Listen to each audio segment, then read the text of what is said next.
to order. And can you please do the roll call? No, we're slightly early there, slightly. Chair. Yeah. Oh, I'm sorry. But we can. Sheriff, you want to call the meeting to order? Yes, the Public Safety Commission meeting is called to order. Can you please do a roll call?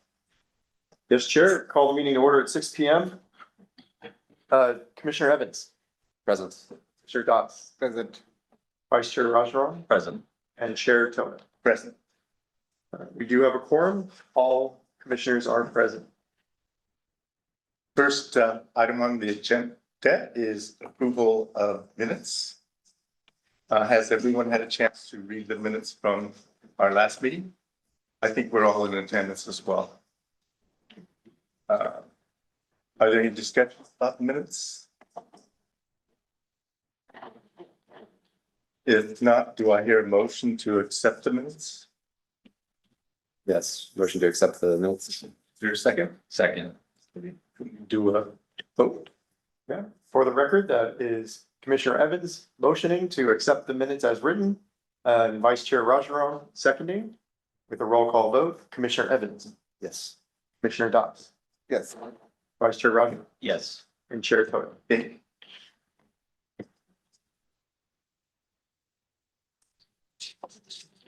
Yes.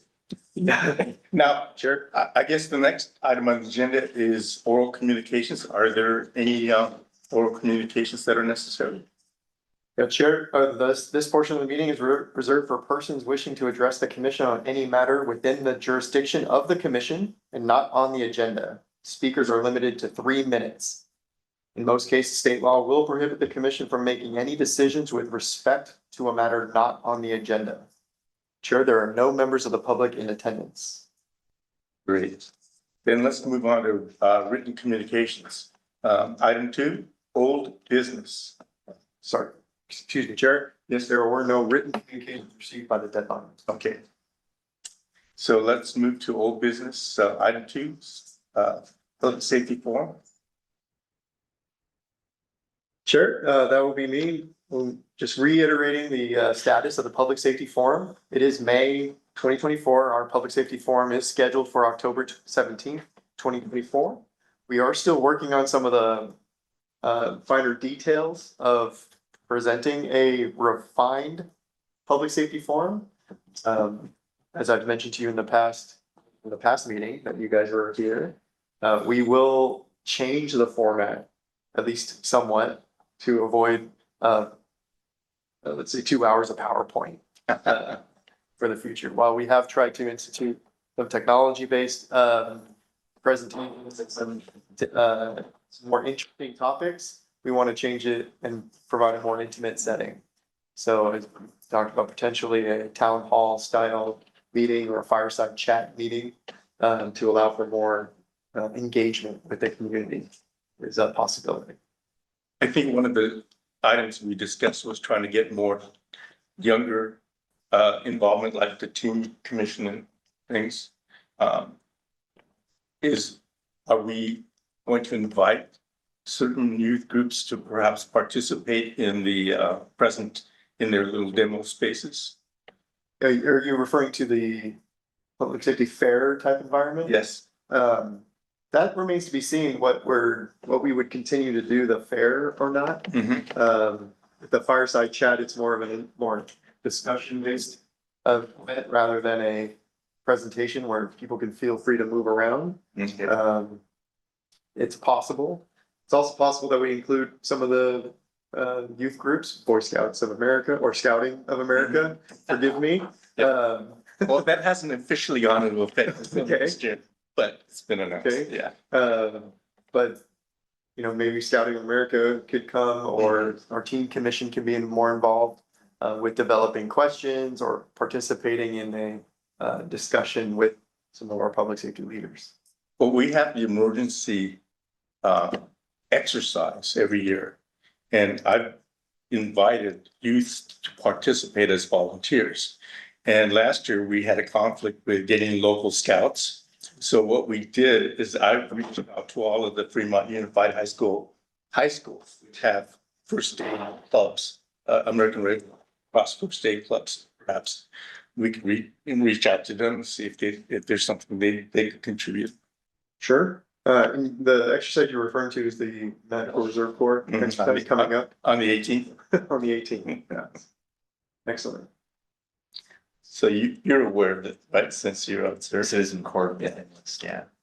I also had another question, like, so I guess for the fires, so not the fair part, but like for the fireside chat part, they're like a tentative, like roster of like the different parties. Yeah, a couple of the conversations we've been talking about is the fire chief or the sheriff or a captain in particular, to have a more of a personal discussion. But it may be a combination of one or the other. May also include the mayor or the city manager as well. We have really no finite details at this point. Okay. But what it won't be, it is 4 half-hour presentations as it has been in the past few years. On the 17th, have tentative hours for that. Yeah, generally speaking, our public safety forum from 6 PM to 8 PM. There has been in the past an hour ahead of time to do a fair environment. We may or may not include that this year. Great. Any other questions or discussions about the public safety forum? I guess there's no motions that are necessary. You can make a motion to receive the report. Okay, do I hear a motion to receive the report? Commissioner Doss? Okay, is there a second? Second. Okay, Commissioner, second? For the record, that's Commissioner Doss motioning to receive the updated report on the public safety forum and Commissioner Evans seconding the motion. And we have a roll call, please. Commissioner Evans. Commissioner Doss. Yes. Vice Chair Rudgerman Yes. and Chair Toda. Yes. So let's move on to new business. Subject Emergency Operations EOP Update and Exercise Series. And the presenter is Thomas Kim. Yeah, I apologize. You're gonna get tired of me this afternoon, but both the fire department and the sheriff's office today participated in a second of 2 citywide tabletop exercises where we evaluated a scenario of a magnitude 7.0 earthquake here affecting the Santa Clara Valley, in particular Cupertino. We used this as an opportunity to test some of our assumptions and plans that are currently built in our 2019 emergency operations plan. This was done in conjunction with a consultant, but we were looking forward to ways to improve our response, identify any gaps, and in particular, improve our resiliency for immediate recovery on the city side, but also business resiliency. So how we can integrate business resiliency into our emergency operations plan. Bring this to you today because this will lead to a comprehensive review and revision of our emergency operations plan, the foundational document that describes how all emergency response works in the city of Cupertino. Through our consultant, we are conducting these 2 exercises, receiving recommendations for improvement, feedback from the exercises from the participants. Again, acknowledging our public safety partners at the sheriff's office and the fire department for heavily participating in this endeavor. And then ultimately bringing together the city staff and partner agencies to develop a new emergency operations plan. Timeline for this plan development should be within this calendar year, so before December 2024. Process that we will include is not only the bringing the city together and all of our whole community, including nonprofit agencies, business community, public safety partners, not just the fire sheriff's office, but county office of emergency management, emergency medical services, some of our public health system as well, bringing together their feedback and improving the emergency operations plan. Timeline, we should again be complete by the end of December. The draft document will come to you as the Public Safety Commission. It'll also likely go to the Disaster Council for recommendation or adoption by the City Council. Now, there is not a finite requirement to complete it by this calendar year. So it may bleed into the next calendar year. Forgive me, euphemism there, but moving into the next calendar year. But we will have a revised emergency operations plan soon. Question. Sure. You mentioned media recovery. What is that? I'm sorry. I think you mentioned something called media recovery. Before you talk about, recovery. maybe I heard you wrong. You were saying the report would include plans to address businesses resuming operations. Resiliency, yeah, and immediate recovery. Oh, immediate. Yeah. Okay, yeah. Thank you. And then one other question. When would we expect the draft to be ready? I hope to have a draft for you by October, November timeframe. Okay. But with some staffing changes and some other concerns, we may be a little bit delayed. Got it, thanks. But I'll keep you updated through my standing report on what our status is. Or also like, is the emergency operations plan something that finally gets put to like a vote, or is it just something that like vote meaning by city councils? Okay. Yes, it must be adopted by the legislative body of the jurisdiction. Oh. So when we procedurally, when we bring it to you as the Public Safety Commission, we will be asking, the recommended action will be a recommendation to adopt by the city council. And the same recommendation will go to the disaster council. Typically, do we do this every year or every other year? That's a great question. Generally speaking, emergency operations plan are recommended to be revised every 5 years. Its capabilities come and go. So both we have new advancements, new services that we can provide, but also some things are contracted, right? In particular, Cupertino is in a prime example where 5 years ago, we didn't have a budget concern. And now we do. We have a significant budget concern and reduction of staffing in particular. So it's going to change our emergency operations capabilities. And that's part of the reason why we have to do this on a cyclical basis. What topics are in the emergency operation plan, besides earthquake, I would imagine? Yeah, that's a great question. The base foundational emergency operations plan does not actually cover hazard-specific response. It sets the foundation for all responses, what we term as an all hazards approach. Now, there are annexes for hazard-specific responses. In some cases, there are finite protocols for, say, air quality events or weather storm events, but we can't have comprehensive annexes for other hazards like earthquake, for example. Those are all still in development. Is there any list or exception, what is not called hazard, let's say? I'm sorry. What is not called hazard, is there any exception around it, let's say? Well, that's great. That's perfect. That's why we have an all hazards approach, right? So Okay. it doesn't matter what Doesn't comes matter towards what us. it is, right? We establish a foundation for the response.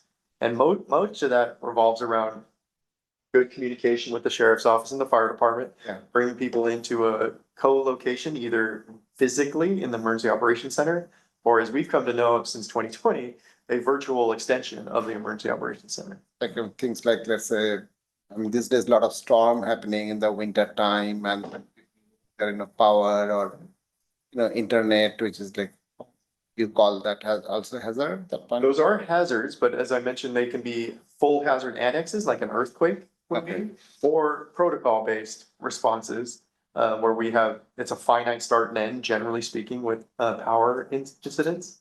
And we have protocol to follow in order to initiate our response. Any other questions or discussions? Could I hear a motion to receive the report on the status of the EOP update and exercise? Motion to receive the report on status of the ELP update and exercise series. Okay, thank you. Go ahead, second. And this Chair Rajaram motioning and Commissioner Das seconding. Please have a roll call. We'll call vote. Commissioner Evans, Yes. Commissioner Das, Yes. Vice Chair Rajaram, Yes. and Chair Toda. Yes.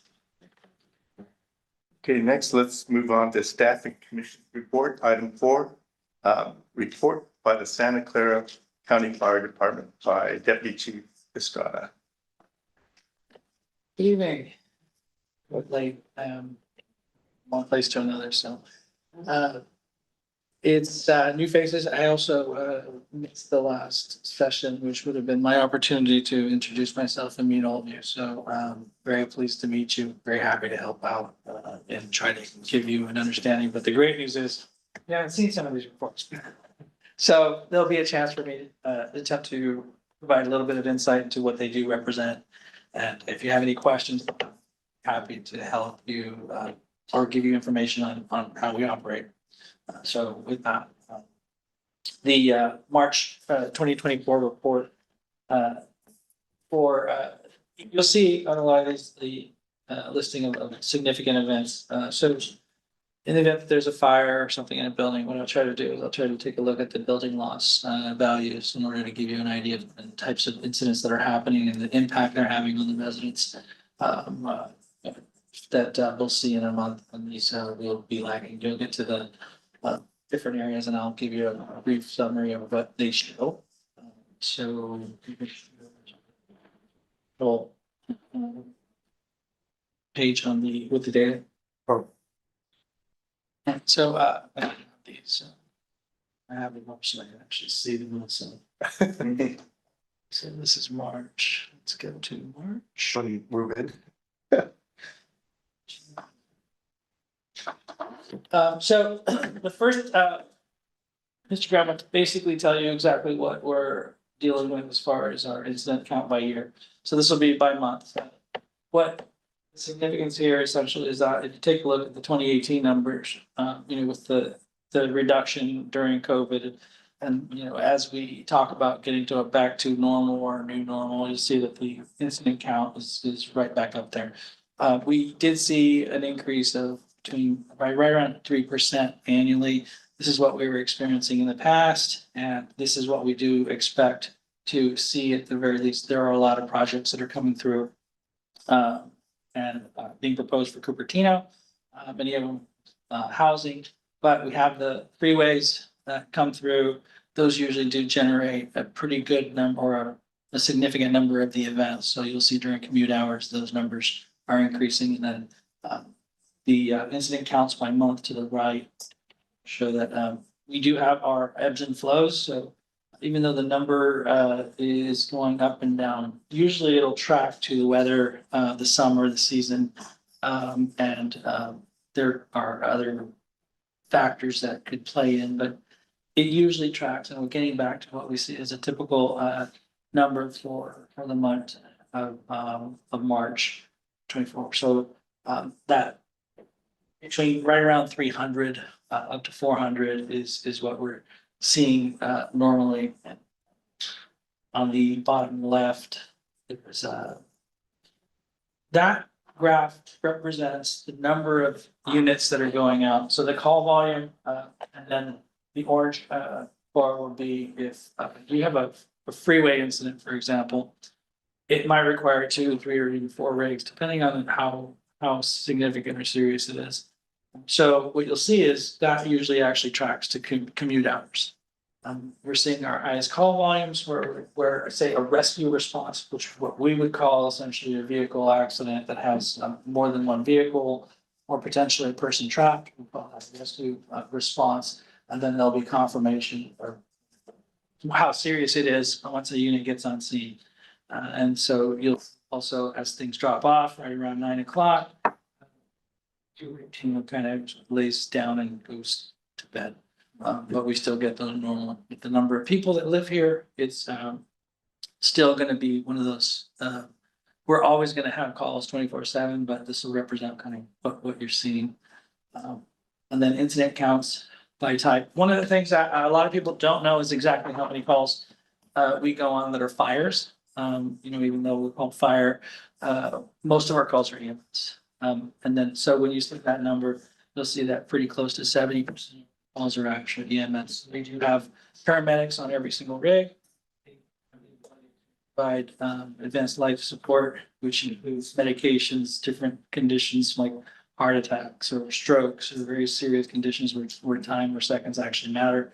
And that's actually one of the primary roles that we play day to day for most of the citizens in Cupertino. Service calls are actually things like not cats and trees, but your I smell smoke, or I see something over there by the overpass. It could be a report on conditions, and I think that a lot of the encampments right now, this would be the category that you would see something like that, because there's no verified fire, but there's the smell of something in the area. Can you go out? We would essentially go out and do a windshield survey of the area and see what it is, and that's why we specifically call them report on conditions, because it's unknown.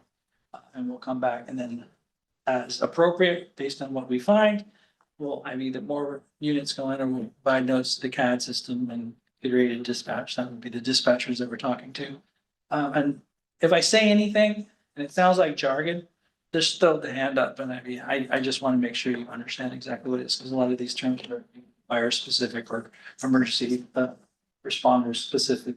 And then rescues, that's like I said, usually the rescues can fall into two categories. It could either be a rescue that requires some kind of technical rescue, which could be usually in parks, areas that have cliffs. We have our urban search and rescue specialties.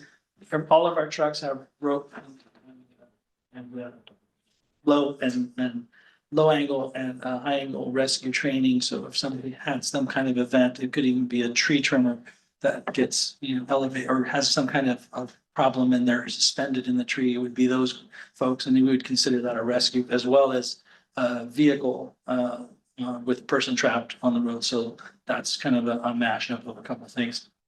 Fire alarms are very common, especially with weather. So you'll see those activations coming in, and you'll see those spike in during rainy seasons, and then hazardous conditions. Cupertino does have 3 stations serving it. We have 15 total fire stations. So most of the concentration, or the highest concentration, is to our hazmat rate. We have a tiller truck, which is a really impressive aerial apparatus that has that articulation. You'll see 2 drivers in that one. So that's something else that's actually pretty impressive for the folks here in Cupertino. And it does provide the extra capability of dealing with a lot of the proposed projects that are coming through that are now classified as high rises. Right, and then the pie chart to the right there really doesn't add a whole lot of extra info on it, so I'm gonna skip through that. So if you take a look at the rigs or the units that are serving Cupertino, we report an average. The code 3 response is lights and sirens. It's a opposite of what law enforcement uses. So for us, if I say a code 3 response, that is a priority call.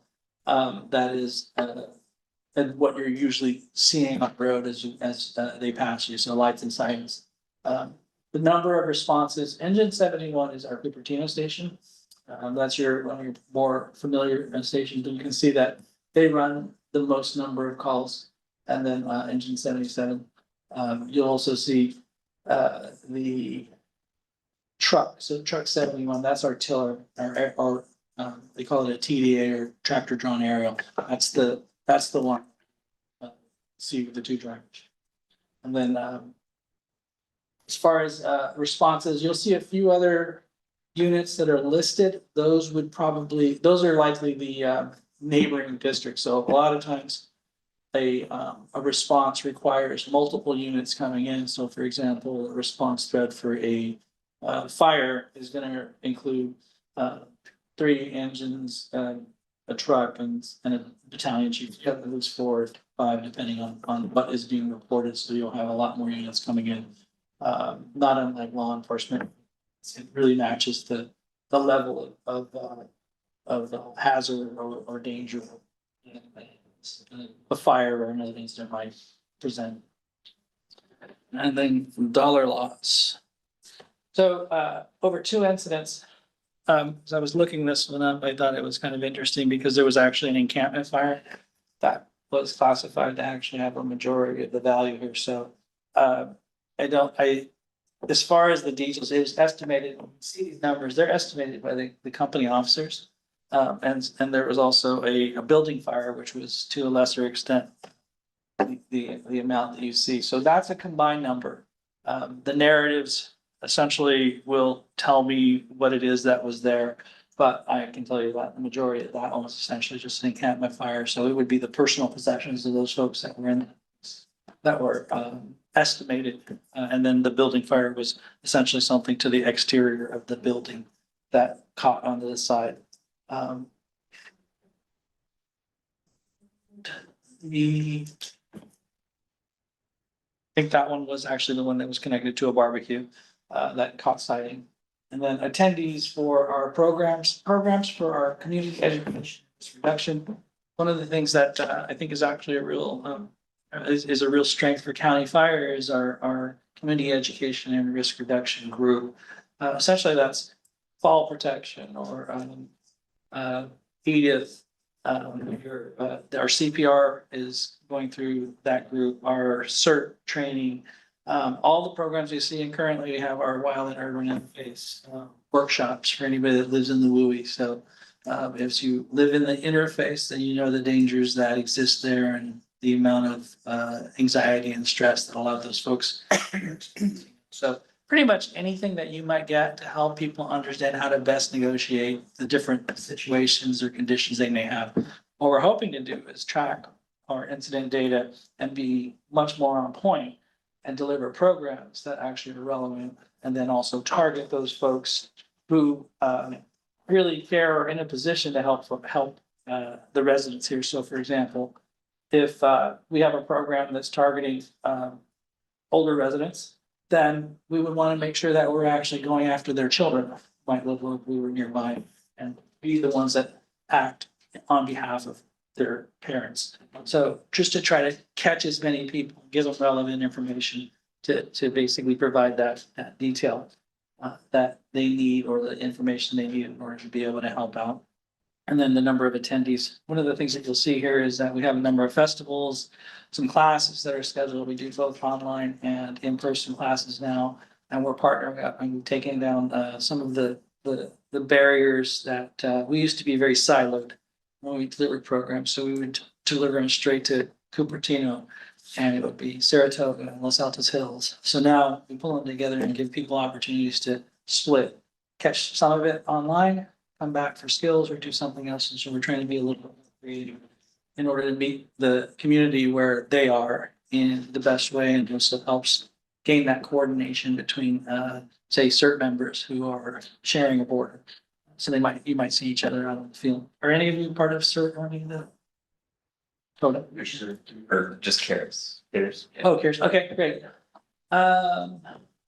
And so that's March. We can move on to next. Yeah, before we move on, one note, I wanted to clarify with the commission that last meeting, and I could not fill appropriately Chief Estrada's shoes when I tried to explain the response time.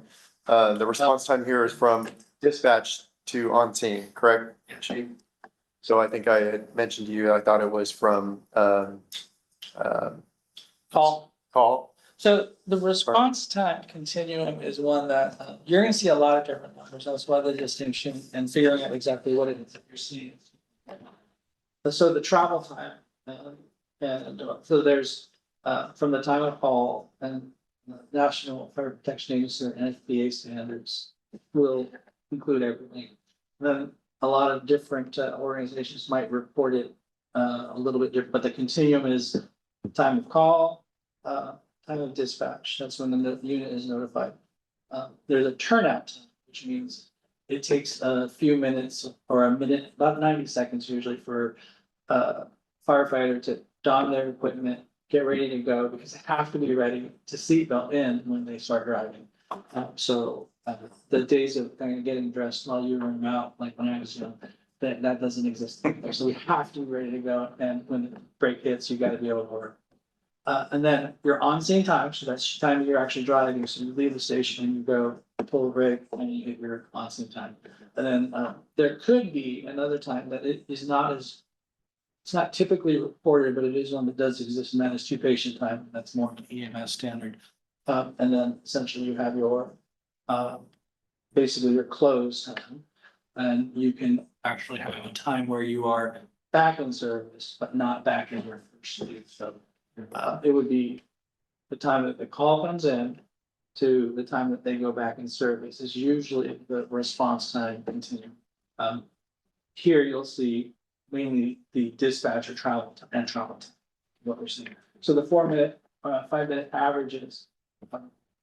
There's a few numbers you'll hear, like it's basically 6-7 minute timeframes are considered extremely good. The thing here is that the call processing time overlaps. So how long does it take? Well, usually this will still include time where the dispatcher is taking information, but there's enough to know where it is and whether it's a priority call or not. So there's that overlap. I will endeavor to make that much more clear to you. And if you help by either channeling questions through Tom or you ask here, I can take notes to make sure that, because I usually like to try to add a little information and help you understand what you're dealing with, especially with response time. Thanks, Tom. I have one. Yes, sir.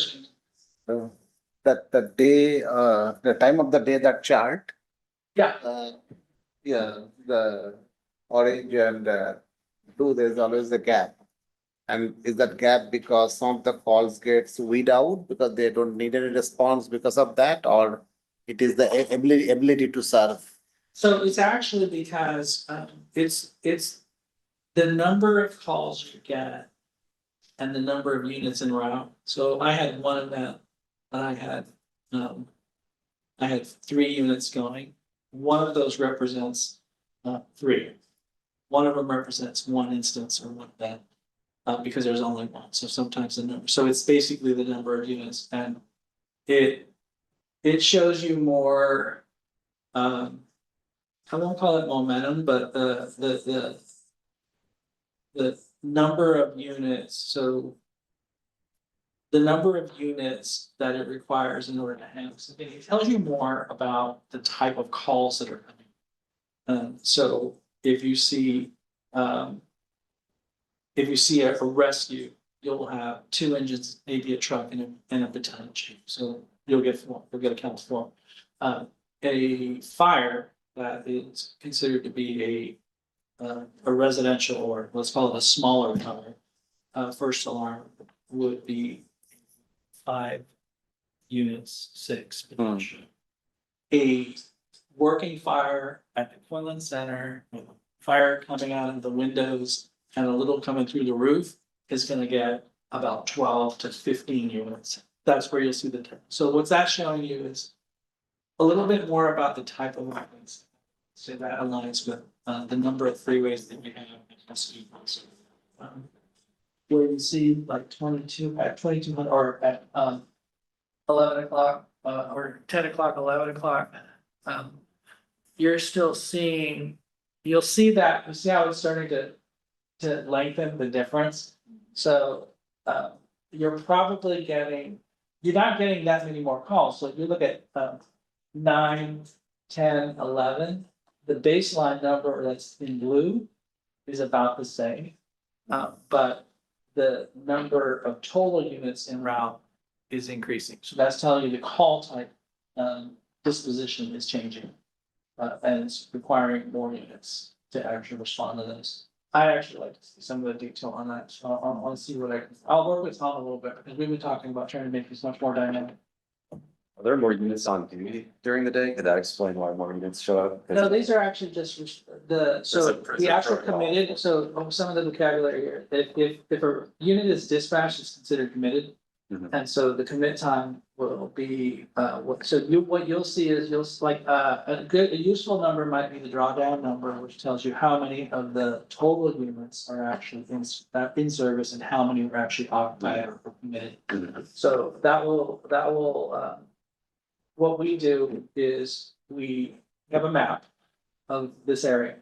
And some of the cities will meet, there's a mandate to have coverage in certain areas, so those, as we start getting units en route to an event, if we're having we call a drawdown in, say, the southern area, or say eastern Cupertino. if we have 2 or 3 units that are occupied at that point, we'll see holes. And so it shows up as a heat map, and then our battalion chiefs will look at that and they'll move somebody over to fill that gap. In order to make sure that we have appropriate that response, and that's why I think that's one of the reasons that allows us to maintain the response times that we do. It puts a lot of units on the road in different places, and I came from another agency.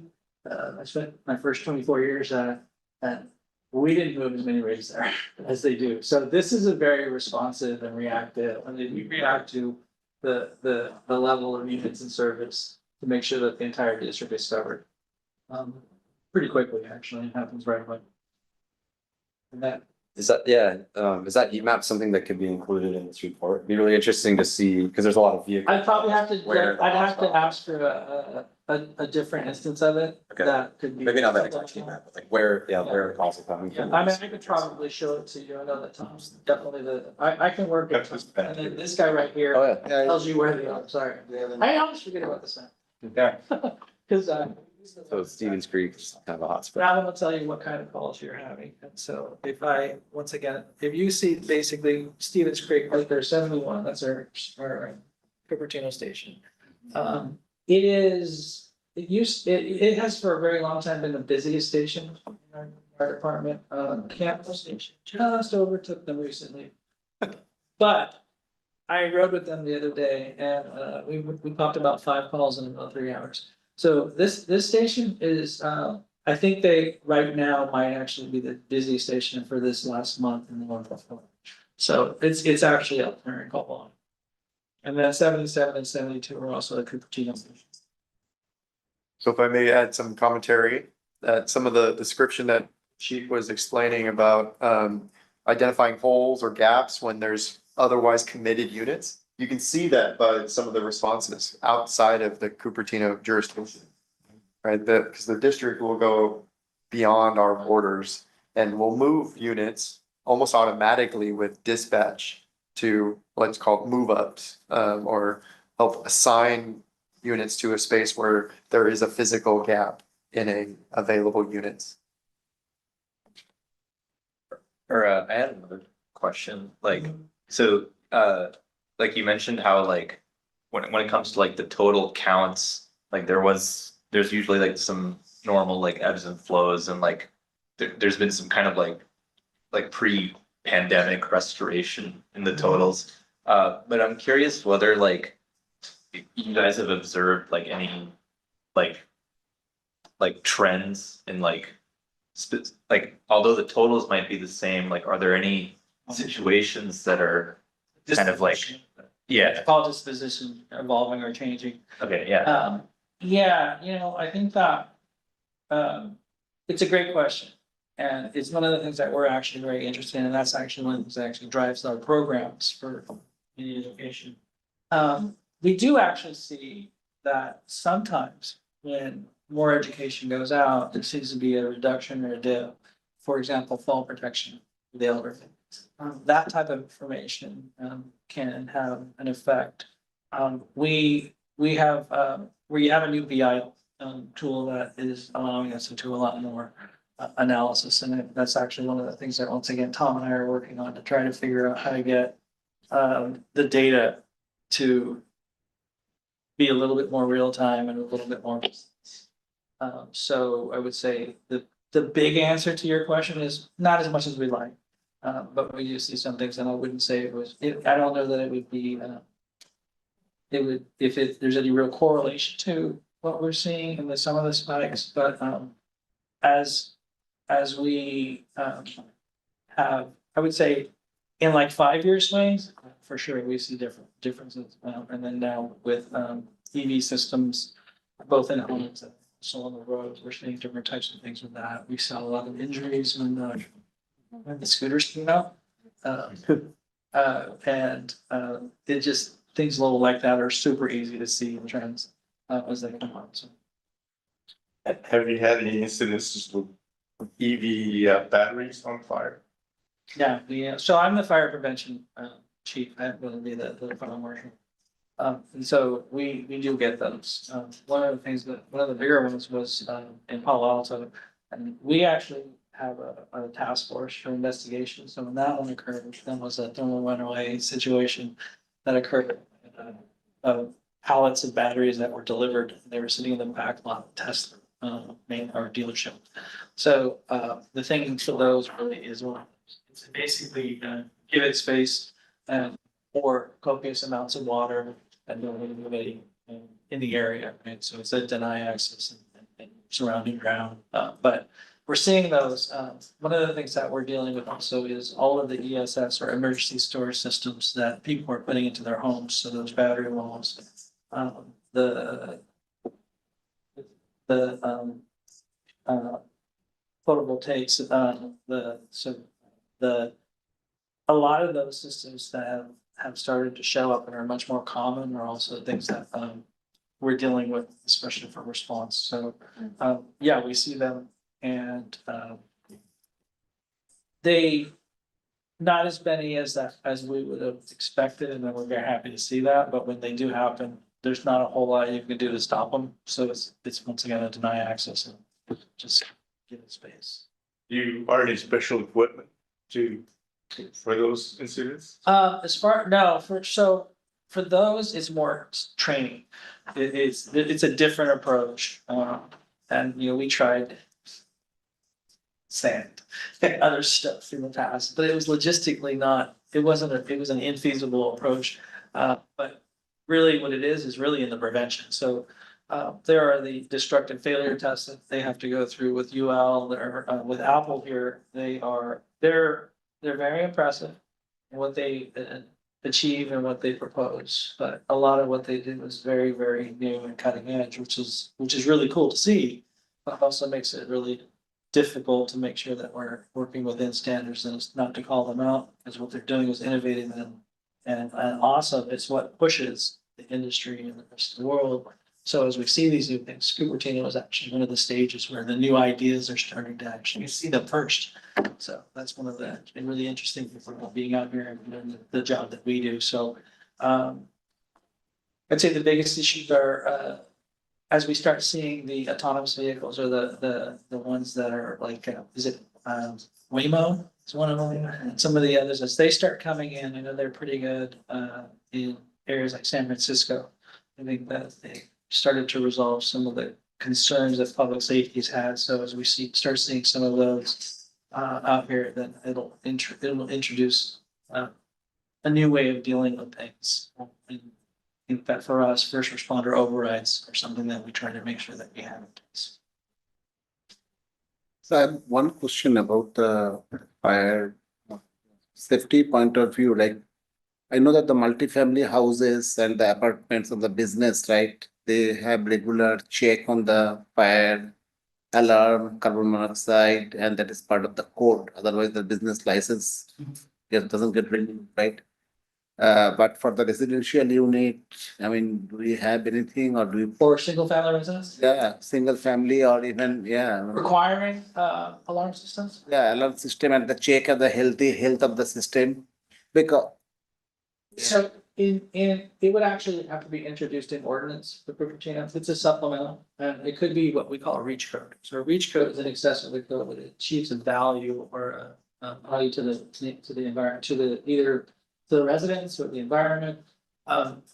So one of your neighbors has these tied-in systems that used to tie back to the fire stations, and those are part of the ordinance, and they have that exact same thing where they were basically alarm system, but they were hardwired.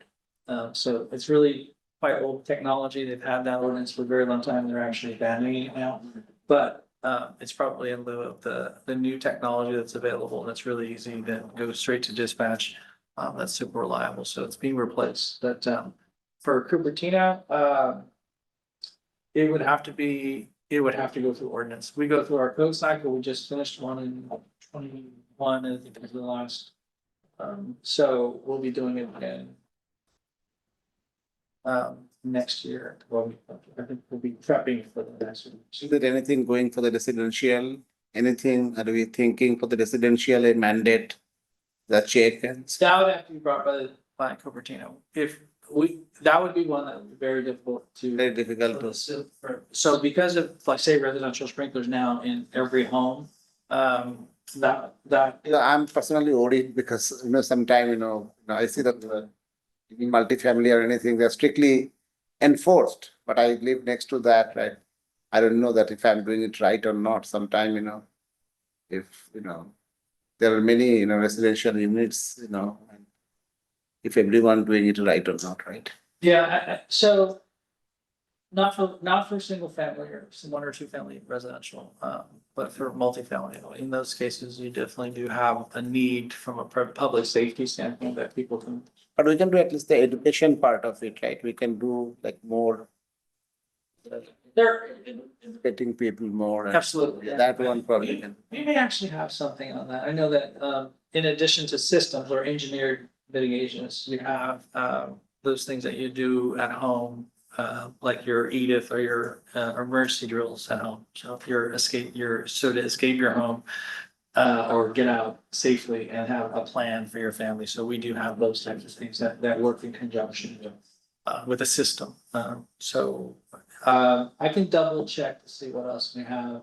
There's definitely information, and one of the other things that we do is the smoke alarms. You can get from KIDA, a donation, and so for anybody who qualifies, and essentially that would be just about anybody, if to buy a system or buy a smoke detector would be a burden. We offer those from our engine companies, and they go out and get them in, KIDA, Home Depot. And I think it's Channel 11 come by, they have an event every year. And we pick them up in San Francisco and we distribute it. We have pallets of them right now. So that's one of the other things that we do for early warning. That effectively would be placing a system like what you're talking about in every home, but it's really the time change, battery change. That is, if we're talking about minimum standard, that would be the one that I would point to that actually answers the need that you're talking about. Elaborate systems will do a lot more available, but that's would be a function of how much a person wanted to invest and what type of coverage they were looking for.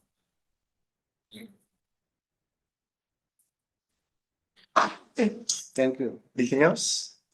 Do I hear us? Oops, sorry. Chief, do you want to go over April? I'm gonna do a really quick April. Sorry. So, April, now see, this is it, that was the most interesting version of this update that you're ever gonna get, because they're all gonna look the same. So, the things that you'll wanna pay attention to as we get close to the end of the year, or what our call volume numbers are. For Cupertino, I'd say pay attention as we start getting increased housing. As we start getting, the population, if you see there's a rise in population, it will be the trends that you're looking for. And for us, I would say the response times. The response times are pretty important. The dollar loss amount. In Cupertino, what happens is, I do have one event that we had some progress on, or there was actually something to report. Last year, there was an arson that resulted in an arrest, and it was an associated homicide. So what just developed last week was that person was convicted. And so they haven't gone through the sentencing phase yet, but we have arson investigation within the fire prevention division. We have on-call duty investigators to look at every single event that can't be resolved by the engine company officer. And so it doesn't happen often. That's an extraordinary event. And it was a pretty grisly act, but in this case, you're happy to see that with the investigation, they found evidence, and we actually partner, even though sheriffs are our primary partner here. Since we in Campbell PD supports us from the law enforcement arson investigation side. So they were the ones that helped facilitate that arrest and get that conviction. So that's good news. The person is no longer in the streets. And then this dollar loss is actually, once again, it's a result of a larger outside fire, not a vegetation fire, but it was mostly debris. And it was a home. Oh, there was a vehicle. And there was a building involved with fire from the outside trash. That just came together. So you'll see when a car out here is involved, it's either 2,500 or 50,000. But if you see a home, it'll get to 100,000 because of just the smoke damage and some of the others. I'll try to make sure that I make a note of those that have any kind of injury. Of course, if there's a fatality, we always notify Tom, city manager, and the other officials here. I'll be telling you about those things as far as the community education. We do, in here you'll see fire drills, schools, you'll see community education events for the elderly, you'll see CERT, that you'll have wildfire preparedness. So I think we have about 40 different classes and programs that we have. And then any festival or event that we go to, we even go to little leagues and other things for grand opening, and we'll have tables out there and basically try to just connect with the public. That concludes what happened with fire in the last couple of months. Once again, it's a pleasure.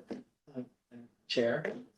Thank you very much. I think it was really useful for our new commission members to get this being presented. Thank you. Any other questions? Actually, yeah, sorry. Yes. Oh, so I am looking at, I know there was at least one person who was, had done a ride along with the sheriff, so not to be outdone, I wanted to try to go ahead. So, yeah, next time I bring you puppies. Can you tell us when there's gonna be a fire, so when we do the ride off? I'm gonna make sure. Well, I think that for us to go and ride with Engine 71 is probably gonna be the best. And, their call volume during the afternoon, actually, look at that thing. Yeah, so, so there'll be an opportunity for you to go out and do that. I'm just coordinating because right now, coming out of COVID, we were still holding back on having the public ride-alongs. So I'm working with the operations GPOs that get it squared away so that you folks can get in there. But I think it's actually not department message, my message. I feel like it's time to get back out there and let folks come out. Yeah, that'd be great. I'll make sure that I communicate with Tom the status of that. As a matter of fact, I need to. Okay. Motion. Can I hear a motion to receive report from the Santa Clara County Fire District? Motion to receive report by the Santa Clara County Fire District. Do I hear a second?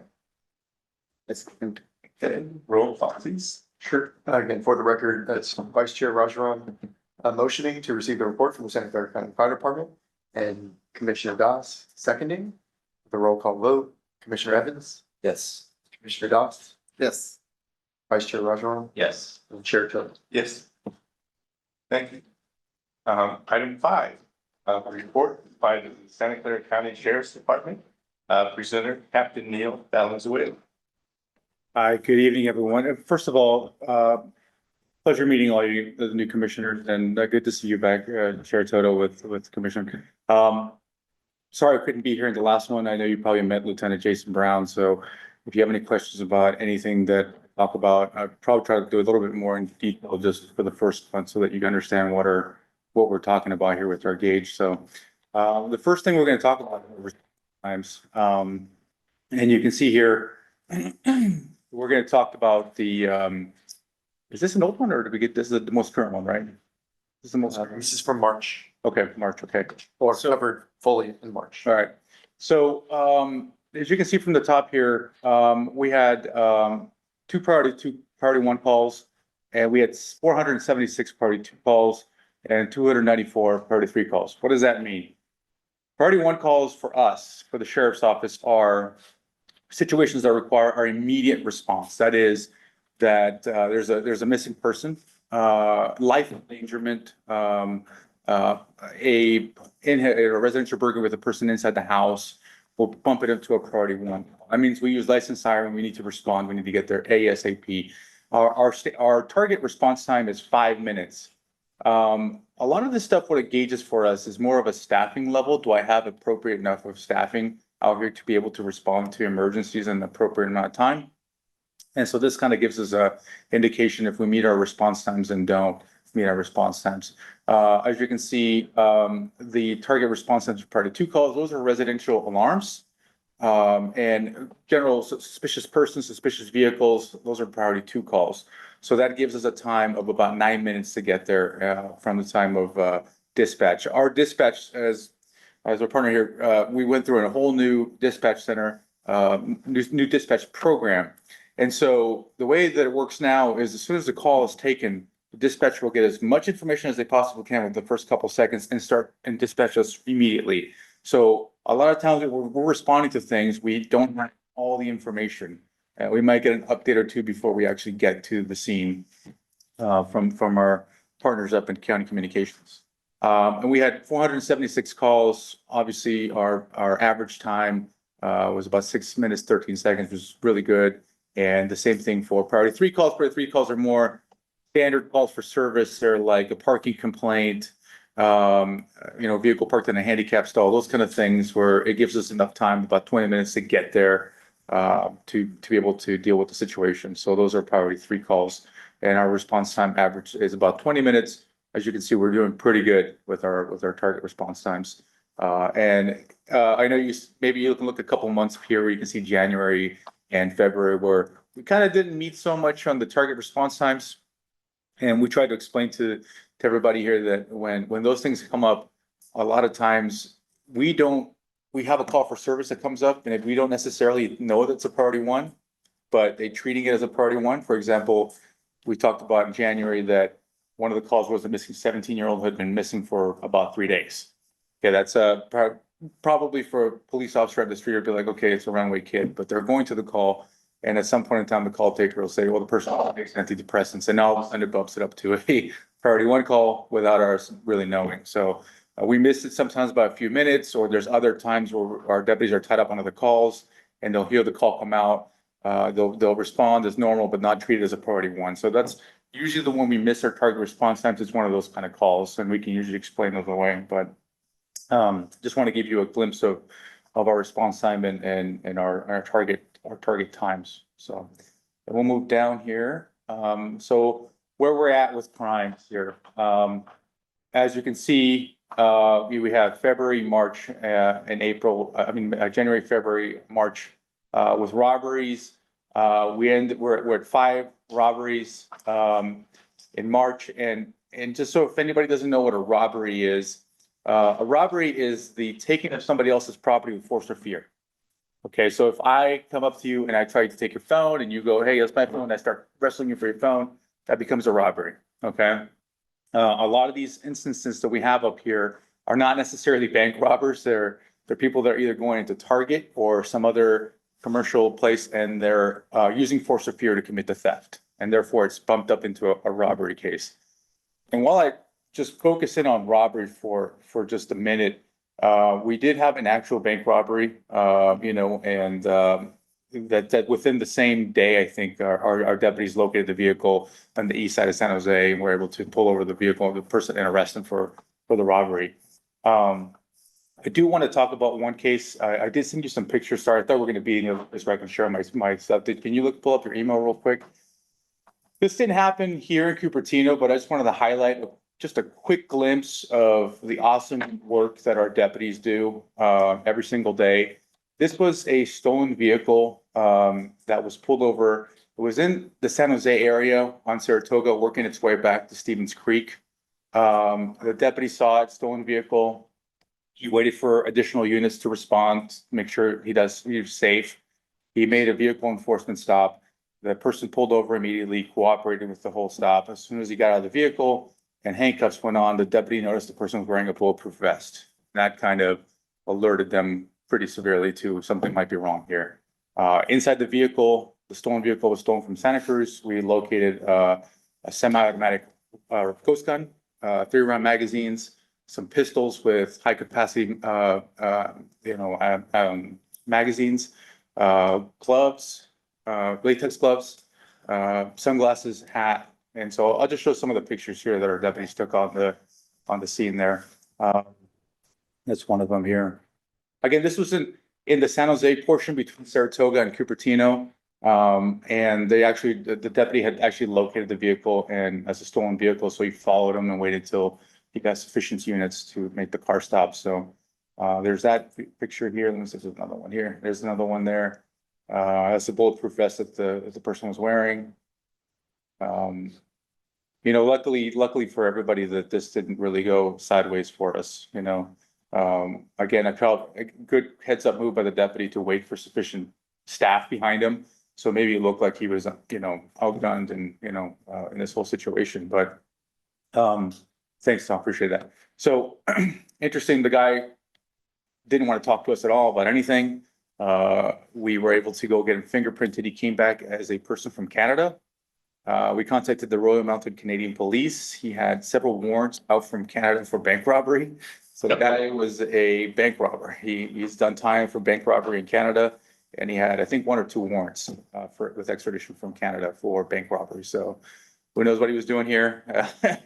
He didn't talk to us at all. So, but the car was stolen earlier that day in Santa Cruz. It actually belonged to a firefighter who was out surfing. Don't say we don't help you. That's what they do. That's what you do in Santa Cruz, right? That and another activity. So I just wanted to highlight what a great, these men and women from the sheriff's office, doing making these kinds of car stops and putting themselves in really dangerous situations. Sometimes we don't know what we're walking into, but just to highlight that it was a prevented action that who knows, it would have been Cupertino, but I can tell you Cupertino has a lot of banks, especially down Stevens Creek. So who knows where this guy was going. So we'll go down here further. We'll talk about residential burglary. Residential burglary essentially means breaking into somebody's home and stealing something within that house. You can see we're at 4 right now for March. This is where we do public awareness with everybody. We always talk about get alarm system installed, report suspicious vehicles, suspicious persons. If somebody knocks on your front door, answer, because a lot of times burglars want to know if anybody's home before they break in. So we do a lot of public awareness with residential burglaries. We do a lot of public meetings where we talk about what you can do. We do a lot of neighborhood watch meetings where we talk to neighborhoods and say, hey, here's your neighbors, get to know them, get to know their cars, their friends, their kids' friends, and see who comes and goes. So if you see something that doesn't look right, give us a call and we'll go out there and check it out. Commercial burglary, kind of the same token of burglary, only you're entering a commercial facility like a store, not a residence. So if you enter with the intent to commit a theft, it's considered a commercial burglary. Vehicle burglary, again, breaking into a vehicle, stealing something from the vehicle. These are pretty prevalent, usually around Main Street, Cupertino. There's a lot of times people watch people come out of Apple and stick, their shopping, their stuff they just purchased in the trunk or in the front seat or leave things in the front seat. And they'll come in there and break the window and take stuff. So grand theft, we're looking at anything that's over $950 is considered grand theft. So any theft over $950 is in that classified in that. Auto theft is essentially what it means. You steal somebody's car. We had 3 in March. We had vandalisms. We had 5. Vandalism is just straight up defacing a property. Identity theft, we had 12 on March and 12 in February. Most of these are a lot of times considered what people consider victimless crimes, because if your credit card gets stolen, somebody uses it up, the credit card will usually not hold you liable for that. But we still have detectives that investigate these, and we still prosecute identity theft and forgery fraud. So our detectives are constantly looking at forgery fraud cases and following up on it, writing search warrants stuff like that. So that we make sure that we prosecute any identity theft or forgery fraud within the city. Can you go down a little bit, please? Thank you. Sex crimes, we're talking about domestic violence. We had 8 in February, 3 in March. This domestic violence is usually cohabiting persons or in a relationship, and those are classified as domestic violence. Simple aggravated assaults, we had 1 in February, 2 in March. These are just assault and batteries. And then the last is sex crimes, which fall under a variety of different kinds of classified crimes, but we had 1 in March that was reported to us. And we'll go down. Any questions about what those crimes are? An explanation of how we keep track of things on there? So. Yeah. This is the grand theft, you said like greater than 950 or something like that. $950, yes. What happens below that? It's considered a petty theft at that point in time, and we don't track petty thefts. So don't track that. Yeah, we don't track it here, but we do track it. It's just not reported because it's not considered a felony act. So they're usually misdemeanors. So those are usually, there's a lot of those, unfortunately, and that we get reported. Stolen passports, stolen, items. Most of the grand thefts we're looking at either commercial grand theft or bicycles that are over $950. About a catalytic converter, is that more than 950? Yes, so we had a rash of those for a long time, and yeah, and it kind of dropped off a lot on the catalytic converter thefts. I see it on Nextdoor. That's- Yes, yeah, My car got stolen. yeah. My catalytic converter. What kind of car do you drive? This was my second car. It was in front of my house, the Prius, and A Prius, yes. Prius. Most of the time it's hybrids, and the reason why is just because the emissions aren't as high on half electric vehicles because of what they're looking for is the titanium that's inside those catalytic converters, and they break that down and sell that as the raw material. There's been a lot of push for places not to recycle titanium and other precious metals, so that's the reason why it's kind of dropped off a little bit. So there isn't that much, going on with it, but it does still occur. If you drive a hybrid car or a newer car, usually those are the ones that are, it's hard to get more for catalytic converter thefts. And, as I've explained before, many public safety forums, the vehicle manufacturers could easily put some kind of plate or something easily, for it, but Or VIN number or. yes, there's something in it. And I always make the joke, if you drive a Tesla, don't worry about it. Your car doesn't have a catalytic converter. So, we'll go. And they did pass an AB bill to crack down on. Yes. That were buying. Yes, catalytic yeah, converters. yeah. And those recycling places are not allowed to take them. And the same thing with copper wiring or copper spools, people are not, they're forcing recycling plants not to take those things because the likelihood is they're stolen is pretty high. So, yeah, the DA has been doing good about cracking down on our recycling centers here in the county, so. This next section is more of the traffic related activity. This is only coded to our patrol units. So our patrol units are essentially the ones reporting call to call to call. So in the meantime, they're also issuing citations. You can see that in February, they did 16, in March, they did 9. Moving citations, speeding citations, we had 5 and 13 in March. And then other citations, this includes basic registration, no license plate, tail lamp out or something like that. Those are considered under that, and we had 106 and 99 in March. Driving under the influence, you can see that we had 3 in February, 3 in March.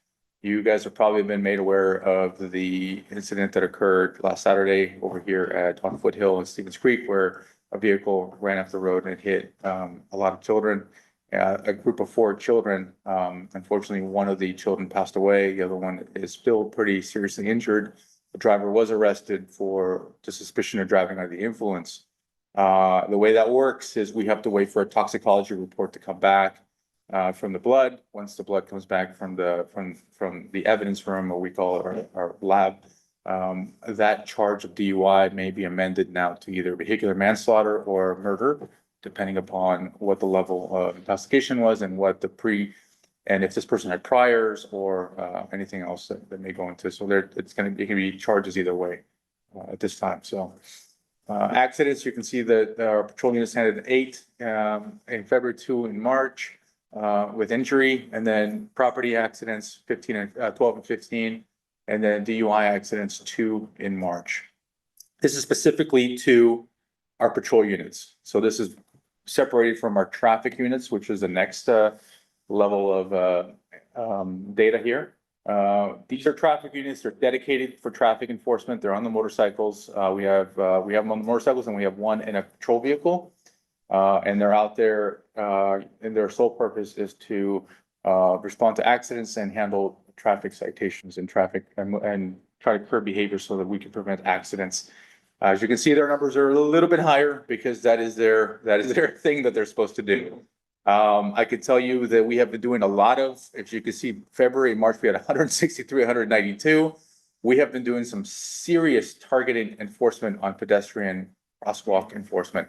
In fact, at the state of the city here, I had 2 residents come up to me and say that there was a problem with the intersection at McClellan at Felton, which is right over, right over there by I think it was a CVS right there and the Chipotle right there. A lot of people complaining about the pedestrian traffic there. Our traffic unit went out there, did a sting operation. They started like 18 people for failing to yield to pedestrian, in that short time that they were there. So they're gonna go back and revisit that until they can curb behavior in that area there. So yeah, you got speeding citations, which is 63 and 33 in March.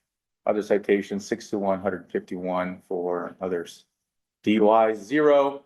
Not that they're not experts at DUI, just that they're in the daytime, and a lot of times those are the hard ones. They're not as prevalent as they're pretty prevalent. They're just hard to get at the time. Accidents and injuries, you have 2 in February, March, and 6 in March. Accidents to property damage, 10 February, 20 in March, and no DUI accidents. What's an example of a property damage accident? This is a very common one where you have like 2 vehicles in a parking lot, one backed into the other, and they'll call us for a report. Or a fender bender where somebody, went on a red light and kind of tapped another vehicle, caused some kind of property damage. As long as there's no injury reported during the time of the accident, we'll just take that as property damage only. Any limit to the amount of damage or? No limit, as long as there's no injury. We classify it as if there's an injury, it gets put into the injury accident. An injury can be anything.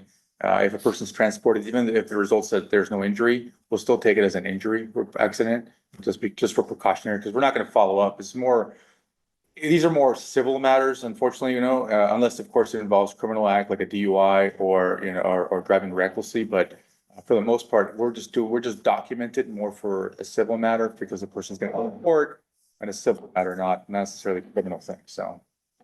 Hit and run obviously is a criminal, but that's only when you hit something and then take off from the accident, so.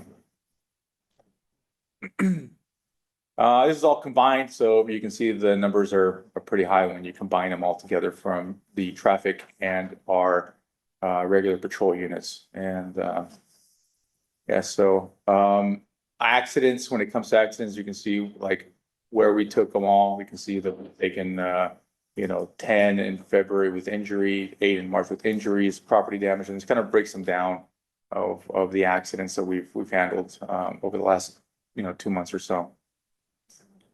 Yeah, that's it. Any questions about that information, Lauren? And that's what we do, and I hope you enjoyed your ride along with I forgot who the deputy was that you went with. You remember? Ryan, On the spot. Oh, BC. yeah, right. Yes, Ryan BC, yes. When did you do the ride on? It was a month or so ago. Yeah. Yeah, it was actually interesting seeing your pictures of the bank robber bust. We had. Oh, did he one of show our it to you? first calls. Well, no, but one of our first calls that day was a guy who had a stolen gun on him. The Yes. person with him had a warrant out for her arrest. So that was early in the day, but it was a very interesting call. Oh, was this the one over here in I'm sort of Wonderlick or something? Bollinger. Yeah. It was a guy. It was a call was for someone sleeping in his car. Yeah, It yes. ended up turning into a Yeah, there was 2 guys, it was a guy sitting in his car and yeah, he had stolen handgun and yeah, drug paraphernalia. yes. Very interesting. Oh, I'm glad you got to see them. Yeah, got some action. Pull a stolen gun out of somebody. Yeah, and a note about the pedestrian crossing enforcement. I'm wondering if education is a factor there too. Just the other day, I got behind a school bus and it stopped, and the stop sign The comes. stop sign, The yeah. person behind me was honking at me to go, and I was like, oh man, this is how it works, so. I think some of it is people have like a car first culture or something like that. Yes, I was yes. surprised by that. We don't always issue citations. There's times where we'll make it sure that we'll go out and educate public. They will have times where we'll do that.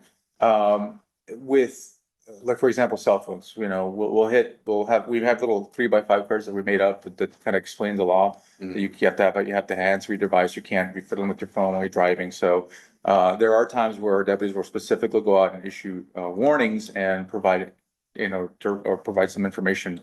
However, with pedestrian crosswalk, we can do that depending upon the egregiousness of like the actual violation, but the reason why we started ramping it up is because we started seeing an increase in pedestrian versus vehicle accidents. Yeah. And so in order for us to do something effectively and curb behavior, we want people to know that pedestrian in the crosswalk means stop and yield to them. And when we use like small pedestrian crosswalks like that, like McClellan, Felton, or the one in front of Main Street, or Rodriguez or Blaney, just giving them, because we don't want to give the impression that there is a letter of the law and then there's like, the intent of the law, So if you're on Stevens Creek and a person's walking and they're past the median and you go into the crosswalk, it's technically a violation, but that's not what the intent of the law is, to cite somebody for pedestrian in the crosswalk.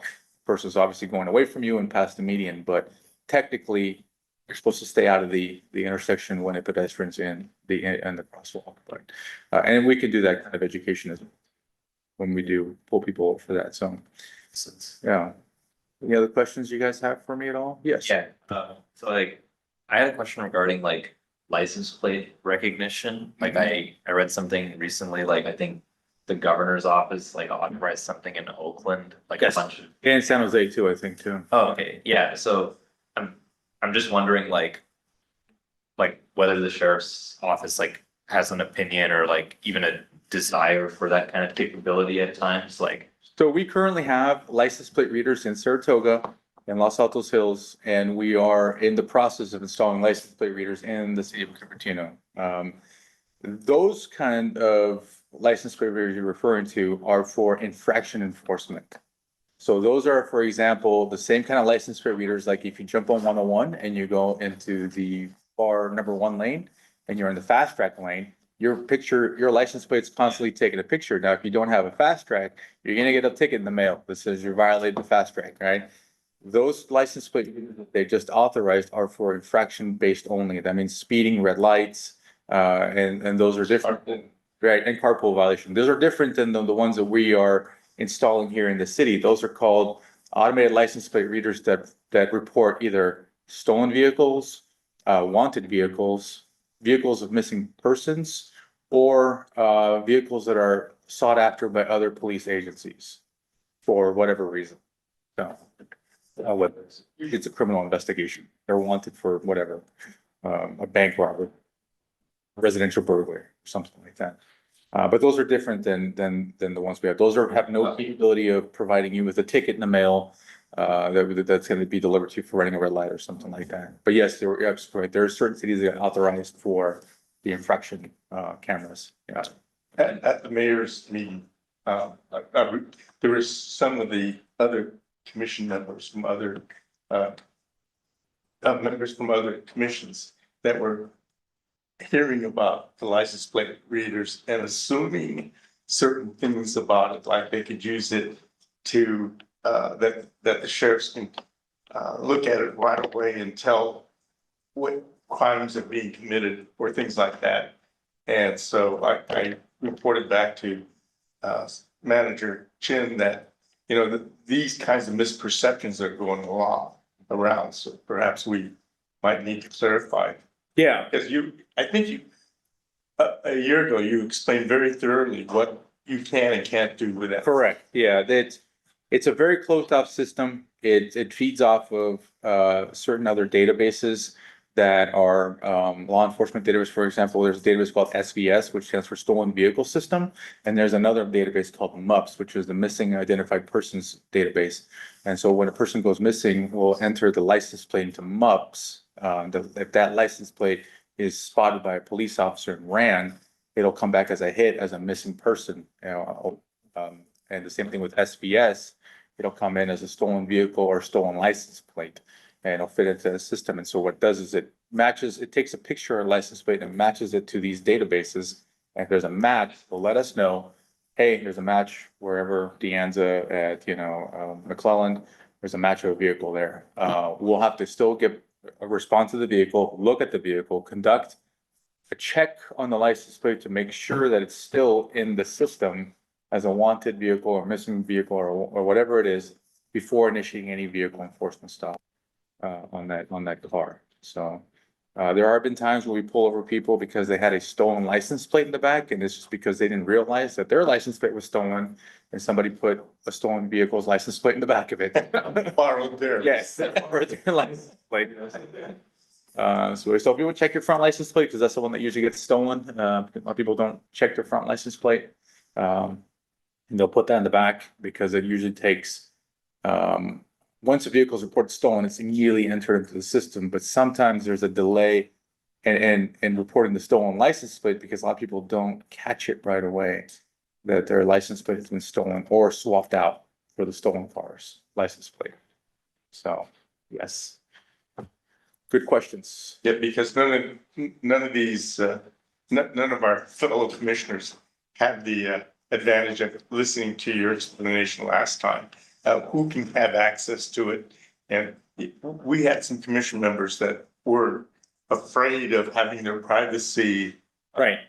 Well, it always begs the question of the 1984 George William, are we just starting Big Brother here? There was a lot of problems, like, is this being tracked by insurance companies, like how far, how many hours, which directions I'm always traveling? Could they be doing it for some nefarious reason, right? I'm not gonna say that cops never do anything stupid, because I used to work internal affairs, and so I could tell you they do. And so when we do, we hold them accountable. And even more to a higher degree than the general public. And what I mean by that is, and just to give you an example, if a police officer gets arrested for DUI, for example, right? They're gonna take some time off of work. They're gonna get suspended without pay for some time. They're on top of their criminal stuff that they have to deal with. And all the other things they have to do. If you're working at Google and you get arrested for DUI, you don't gotta tell anybody. Right? You can just deal with it as a private matter, essentially. You can't do that as a cop. So it's one of the things where you're held to a higher standard and you're punished also for doing something, because you're always upholding the law, right? So, given that, the system is, open to police officers to inquiries on license plates. However, they have to provide a reason why they're searching for that license plate. Like they say, investigating a burglary, event number 24-115-0777, whatever it is, looking for the license plate. And then that way, it alerts it. If an officer or deputy does not enter that, at first they'll be warned about it and reminded that the policy states that they have to enter in an actual investigation number. Any second or third time may result in the revocation of the use of the AOPR system. And if it's used for nefarious, it's going to go down to a route of internal affairs. Yes. Yeah, I guess another concern would be like security exploits and backdoors and things like that. So That's always want to the- know who's making the software and that sort of stuff. Correct, yeah, and yeah, that's always the other concern too. Who's accessing the system? The companies always tout to be very secure, very, very, encrypted, databases and stuff like that, because they do have access to actual these databases. So, I haven't heard of any issues with that, but hey, this is technology that's always evolving, so that could happen. It's not out of the realm of possibility, but yeah. But again, all it has is a picture of a license plate, so it doesn't conduct a registration check. It doesn't tell you who the vehicle belongs to. It doesn't do anything else other than give you a picture. And citizens don't have access to that data. Correct. Well, we do have one civilian, and that's our crime analyst who runs the data on it to make sure that people are entering event numbers and stuff like that. At the mayor's meeting, with the commission chairs, there's a couple of chairs that said that they were burglarized. And they were very frustrated with trying to get an end to it.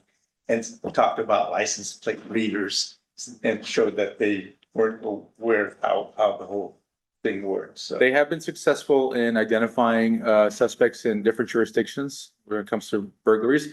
It's a tool that we can use, unfortunately, after the fact. You know, unless the vehicle is wanted for burglary, and we catch it before the act, it's really just gonna be more of an investigative tool, not a preventive measure.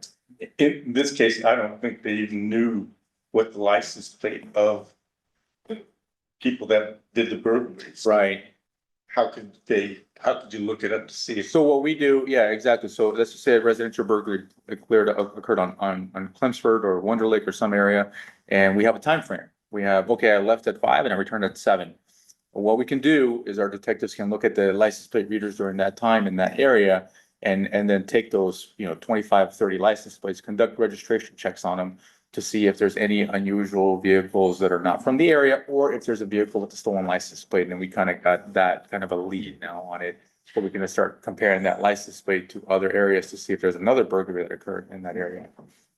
One point of clarification on that the deputy or the detectives will enter their investigation number, right? As the Captain mentioned earlier, that it's not just looking in the neighborhood, seeing who goes by this intersection.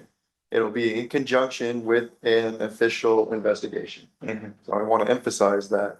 And while this item is not necessarily on our agenda, and we have a pretty generic report agenda title, I do want to kind of pause this conversation because this item will come back to the commission.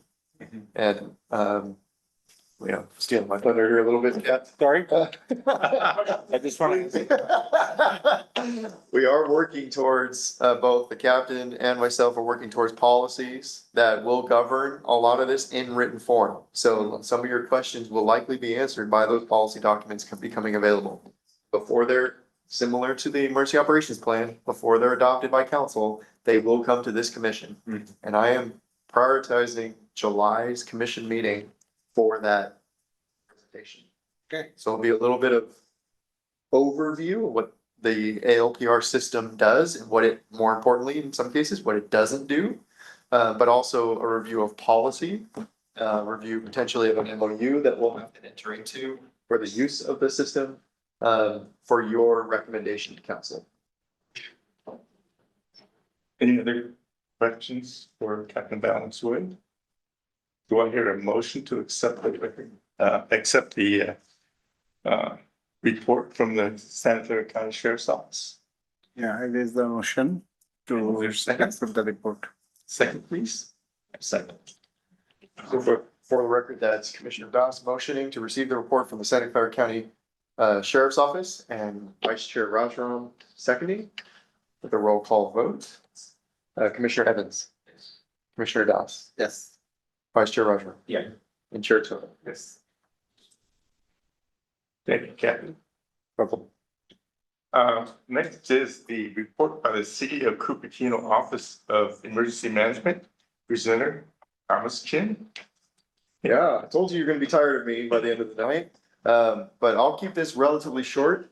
We have a few, not only the announcement I was gonna make about ALPR coming to the commission meeting in July, but hopefully coming to July barring any delays or setbacks. Should anticipate that for the next meeting. We want to highlight a few resources that are now available to not only our block leader program, but our entire volunteer network. First is we have a host a workshop to build emergency kits in your community. So just as the fire chief mentioned doing community education events, so does our Office of Emergency Management in the city of Cupertino. One of these tools is an emergency kit workshop. It comes with the full emergency preparedness program, but we will bring kit materials to you, to your community. What we're asking for our volunteers to do is to organize the day, the venue, and the attendees. So their neighbors, friends, anyone that is a Cupertino, ideally a Cupertino resident. But a block leader can coordinate these events, and we will bring the supplies to start an emergency kit. It will not be a comprehensive, when the ground breaks open, use this kit, but it will be a start. It'll be a start for preparedness. So process, what we will bring is the supplies and a speaker, some engagement activities. But what the neighborhood block leaders and volunteers will bring are neighbors themselves. Again, when, where, and how many attendees are gonna be arriving, and the infrastructure, so the tables, chairs for people to be a part of it. Okay. This is brought to the city of Cupertino in two ways. One by a partnership, the grant opportunity we received from the California Volunteers, the Office of the Governor, has granted us a little over $200,000 to develop and enhance the block leader program, and in cooperation with our city work program to build a more active and engaged block leader program. Following that, I wanted to highlight, since we do have a majority of new commissioners, I want to highlight what we call the REACH process, which is raising emergency awareness of community hazards.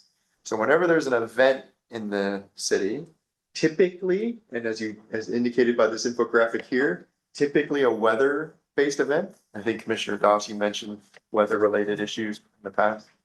That whenever there's an event like that, we will be aware, work with our partners, both in public safety and at the regional level, to assess the incident.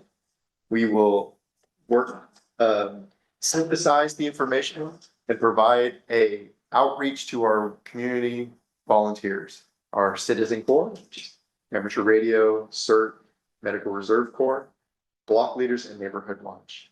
And what we're asking in this environment is for our trusted members of our community and are engaged through our volunteer networks to then share the information from the city and from the public safety agencies.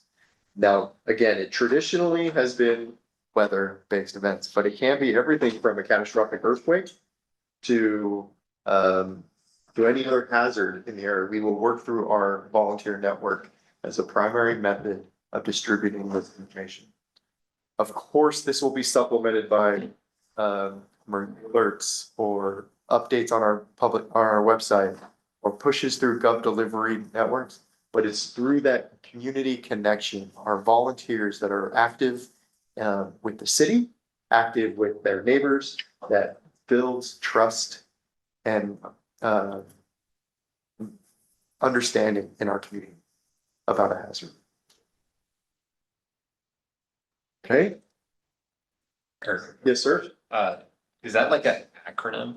REACH, yes, Yeah. Raising Emergency Awareness of Community Hazards. Oh, okay.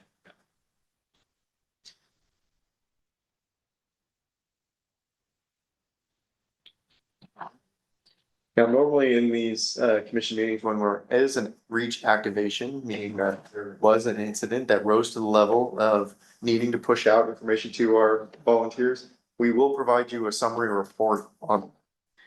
I believe you received one last time. Meredith Albert, our emergency management analyst, was here.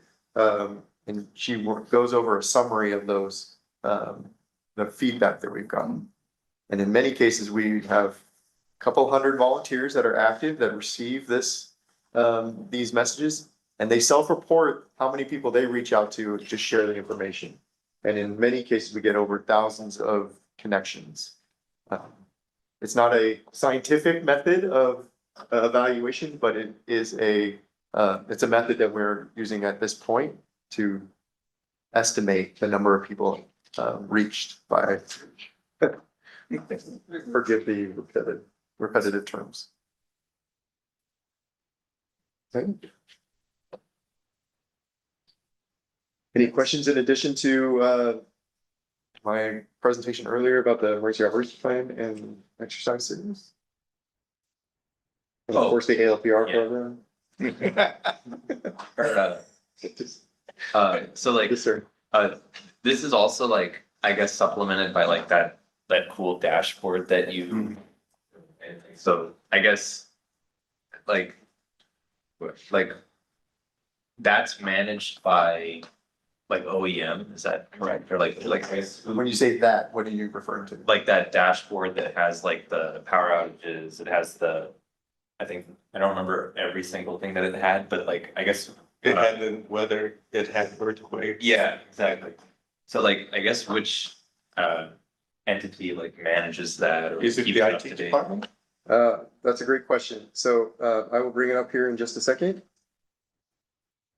And what you're referring to is our, hazard awareness dashboard.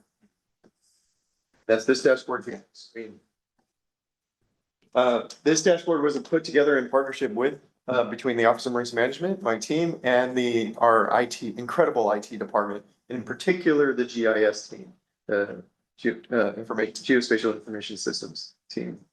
What this does, most of this work, the management of the system itself is GIS, but this pulls a lot of publicly available information. This is a completely public dashboard. None of this information is proprietary or secret in any way, but it brings everything together in one location. So you as a resident or you as a community member do not have to go to a dozen different sources to find out what's happening in Cupertino.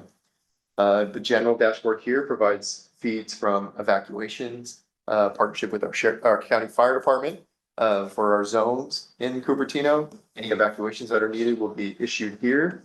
Power outages through our partners at California Office of Emergency Services and PG&E. Any wildfire detection by satellite. Air quality from airnow.gov.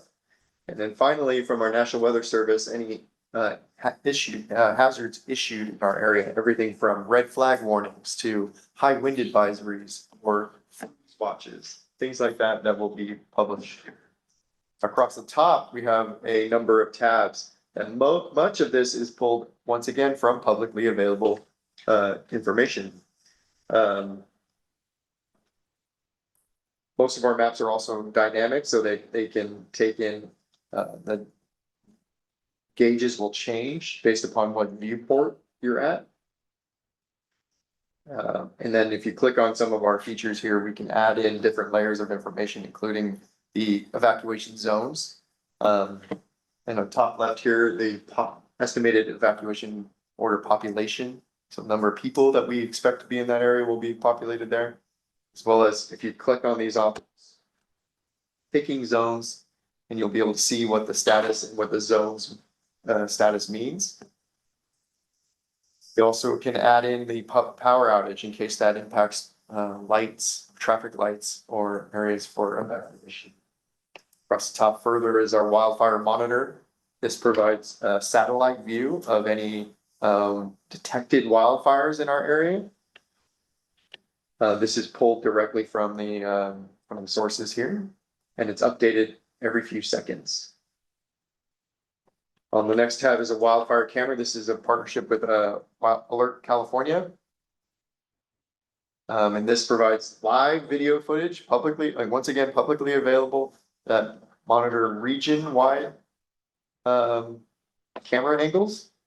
One area I'd like to point out is if you click this active camera button, you can see any cameras that are actively detecting or monitoring potential wildfire. At this time, there are none. But an interesting camera angle is this one in particular, the Cupertino Hills. And again, a live image of this.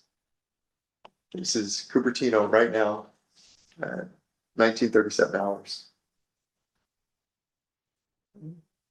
Flood monitor. This is demonstration of our Valley Water partners and their data source. That's once again publicly available. You can see everything from our stream gauges to our reservoir levels. There's even a camera that shows Stevens Creek flowing under Sutherland Road.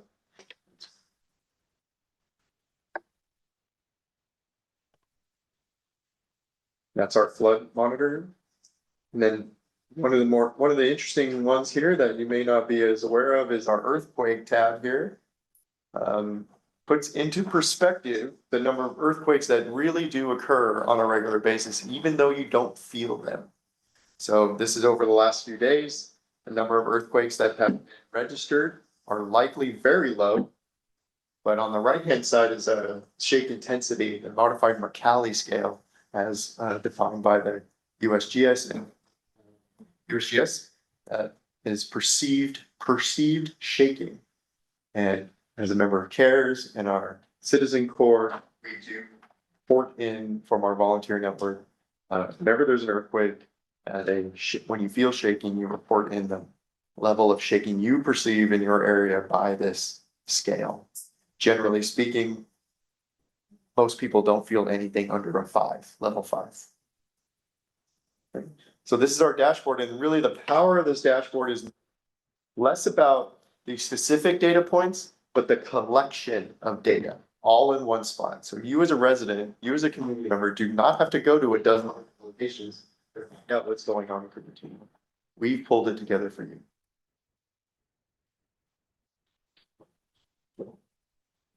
Any other questions? That dashboard, by the way, is available on cupertino.org/emergency on our website, cupertino.org/emergency. Oh, I love that. That dashboard has been online for about 6 months. Yeah, we've gone through a number of iterations. Video? Do I have a video about how to use it? Yeah, that's actually the collection of information. And this is the first time I've actually walked through with you, so it's extraordinary. It falls directly in alignment with situational awareness and knowing how to really take the recommendations that are coming in, say for evacuation, knowing your routes and all of the other things. So, great dashboard. Yeah. So, but using it, learning when and how to use what, and what you're getting from it, especially those cameras, for wildfire, and then routes, that was really cool. We will be working on some public information campaigns to help highlight specific tabs as well as the overall power of the system and its availability. You should have seen an ad in it in the most recent scene, though it's not delivered to you for print anymore. The virtual version does have a introduction to it as well. Any other questions or discussions with Manager Jim? Good. So you know what I'm gonna ask for is a motion to accept the report from the Office of Emergency Management. Or a motion to accept the report by the City of Cupertino Office of Emergency Management. Second, please. Your second. Okay, for the record, that's Vice Chair Rajaram motioning to receive the report by the City of Cupertino Office of Emergency Management, and second by Commissioner Dawes. Roll call vote, Commissioner Evans, Yes. Commissioner Dawes. Yes. Vice Chair Rajaram. Yeah. Yes. Thank you, Jim. Item 7, Commissioner reports.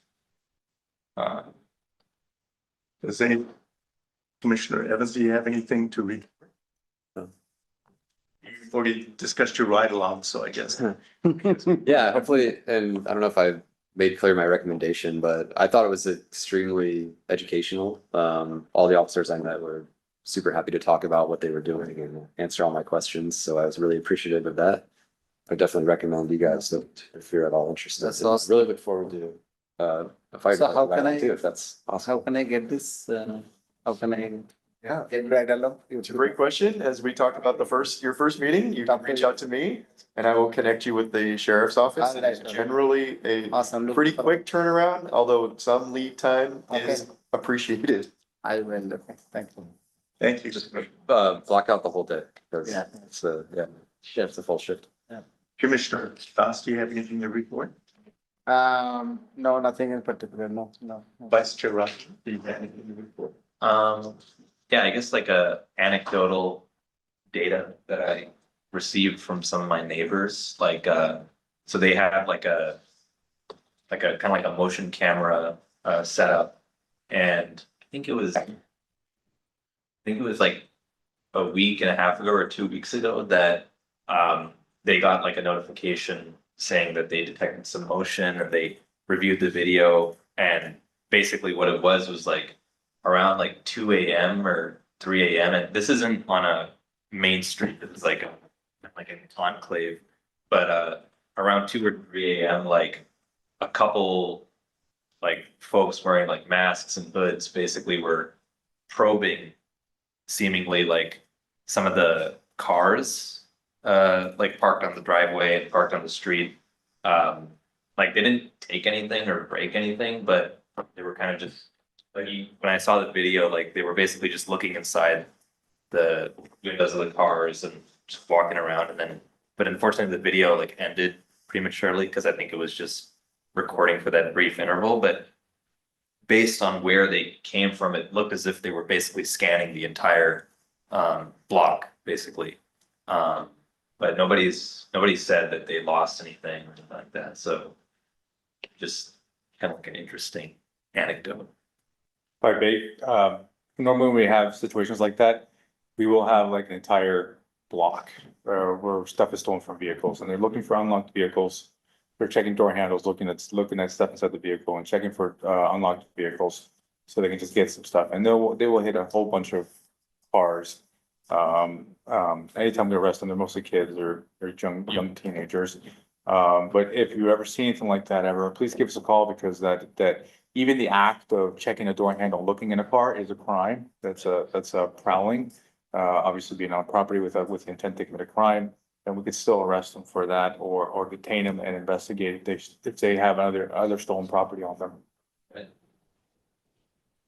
So it's not, just add on to that, it may not just be that one neighbor that you spoke to that has video footage. So even Right. though the footage may cut, it may in conjunction with other cameras, systems in the area.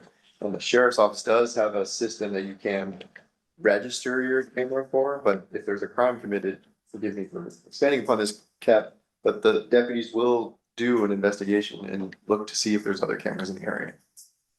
Yeah, we will canvass the area and there, like I said, there's a database camera for register, but our deputies are really good about making sure, like, if there's some crime that occurred, we'll check with the neighbors and we'll canvass for any evidence. I can attest to that because my neighbor got burglarized and they came over to my house and wondering if I had anything on my Ring camera. For my report, I attended the mayor's commissioners meeting last month. And I reported, which in the meeting, every chair is supposed to report on 3 topics. So a couple of the topics, I gave them feedback on Meredith's report on the block leader and the Cupertino volunteer program. To just get people up to speed as to what that entails, including transmitting the alerts that we have and some of the translations that some of the volunteers were doing. I also talked about the dashboard and showed a picture of the dashboard. And people were really interested on that one. And then I think on the final topic, I just gave them a heads up that the public forum was coming in October on the 17th. But that said, I would maybe like to get some feedback for what the 3 topics I should discuss at the mayor's meeting next Wednesday. So perhaps a heads up on the OAPR that we're going to do in July, just so that things are happening. But do you think I should expand on some of the basics of what we have for the license plate reader program? You and I can work off together to add items to the agenda. As you remember, there's a virtual agenda. Right. file that will add three, no more than three items to the agenda. And they can be things that we have discussed today, from ALPR to, the emergency operations plan renewal, and exercise series, and then any other concern that we bring up, so we can discuss that. Right, those two were probably on the top of my list to You don't present. have to have three. Yeah, I don't have to have three. Well, I use the public safety form as the third one. Sure. And this is monthly, I forgot, or quarterly? Monthly. Monthly. Monthly. And forgive me, in the past, we have rotated the attendee for that. Now it is. Now it's. It's either me. That's hazard of Vice being Chair. chair. Hazard of being chair. And in the past, it used to be virtual and now it's in person. So in fact, we'll probably be in nearer It's the in the base. social room, next Wednesday. And with that, right, I don't have any further items to add. So that, any future agenda, topics that you may have. So one of the, just general clarification, right, when I, became, opted for being, publicly to commission, one of the thing that I understood is the advisory role to give recommendation, but so far I have not seen any recommendation opportunity. Where is that and how? Yeah, the way that works, and just generically, all the commissions act that way with the exception of, planning commission, who has a, pseudo, judiciary role, to approve plans. But in this case, your recommendations will come through me as part Okay. of staff's Got work it, okay. to provide a recommendation to council. Got it, okay. Right, so, you as So a any, body. so any idea has to, basically I can email to you or talk to you from that point of. That's right, but I've also mentioned today, just two things that are coming to you in the near future. The emergency operations plan, Yes, ALPR policy, right. and a few others that will likely be coming soon. So not everything needs council approval, because some cases we've already been directed by council to take action. Got it. In other cases, we will go to you as a clearinghouse essentially, if you Understand. will, on major items that need to go before council and get your recommendation and input, right? You can help make substantive changes Got to these, items and give it a action by the body, right? So each individually, similar to council, each individually, you can't provide direction, but you can, as a body, take action and make Got it. recommendations. As far as the future agenda item, I'd like to make a request that perhaps the fire department and the sheriff's office perhaps could give us what the overall structure of their organization is, because it's great that we're working with West Valley and the West Center, their fire department, but sometimes we lose the big picture of, how it's organized. I think we're fortunate, the prior captain moved to the main office, but so we got a little glimpse of that. I think since a lot of us are kind of new, that overall structure might help. Yeah. Understand, yeah. Chair, in that light, I will work with you to agendize something, and depending upon, as I have a conversation with our public safety partners on what that could look like. It may be a standalone agenda item, it may also be incorporated into their regular reports. Okay. So, just note that.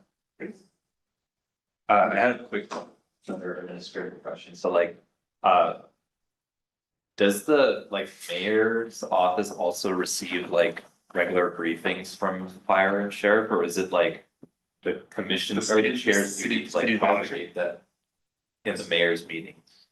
Propagate the info that we receive?